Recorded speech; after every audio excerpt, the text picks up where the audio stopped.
Bonjour à tous, ici Kofi Olomide. Je vous parle de chez moi. Nous sommes le lundi 28 décembre 2015.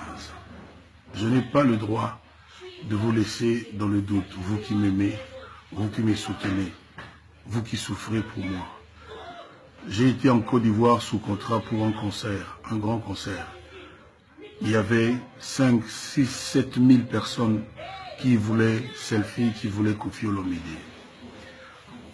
Quand on a signé le contrat, M. Ouattara et moi, c'était un contrat de production.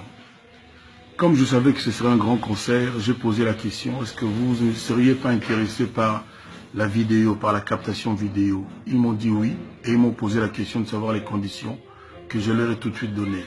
Il fallait payer parce que une vidéo, ça rapporte quelquefois beaucoup plus que les entrées du concert même. Surtout une vidéo avec selfie, avec les nouvelles chorégraphies du quartier latin à Kofi Olomide. Et ils sont entrés à Réunion et ils ont marchandé. On est tombé sur 12 000 euros. Seulement 12 000 euros.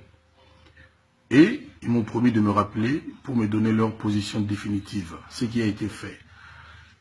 Et puis ils ont encore promis de me rappeler. Tout ce que je vous dis est écrit et j'ai transféré à l'autorité ivoirienne les messages WhatsApp que j'ai échangés avec M. Ouattara et son staff. Il est vrai aussi que le staff de Kofi Central à Paris, en l'occurrence Angèle Ndouksa et les autres, ont les mêmes messages que je garde pour éventuellement les avocats. Ils me rappellent alors pour me dire que non, finalement, avec tous les frais qu'ils ont déjà eu à faire, ils ont payé Mewé, ils ont payé beaucoup de choses comme tous les producteurs font quand ils organisent des concerts. Ils ont finalement préféré ne pas faire la captation vidéo parce qu'ils trouvaient que 12 000 euros, c'était quand même beaucoup pour eux. J'ai dit ok. Donc, on a pris acte, eux et moi, qu'il n'y aurait pas une caméra lors de ma prestation à Abidjan. Vous savez, aujourd'hui, il y a beaucoup de nouveaux artistes chaque matin, chaque jour, qui ont besoin de promo, qui ont besoin qu'on les voit. Quand il y a une caméra, ils sont toujours intéressés, ils sourient et ils ne calculent rien d'autre. Moi, je n'ai franchement plus ce besoin-là. Vous le savez, vous serez d'accord avec moi, je suis une petite institution, Kofi Olomide, en qui la planète entière croit. Donc je n'ai pas besoin qu'on me filme pour le plaisir. Vous qui êtes des honnêtes gens, posez-vous la question et posez la question. Comment vous pouvez expliquer qu'un producteur sérieux, qui produit en concert un artiste, qui voit cet artiste s'arrêter de chanter, ce producteur ne se pose pas de questions, ne s'approche pas de l'artiste qui aurait pu être malade, qui aurait pu avoir un malaise.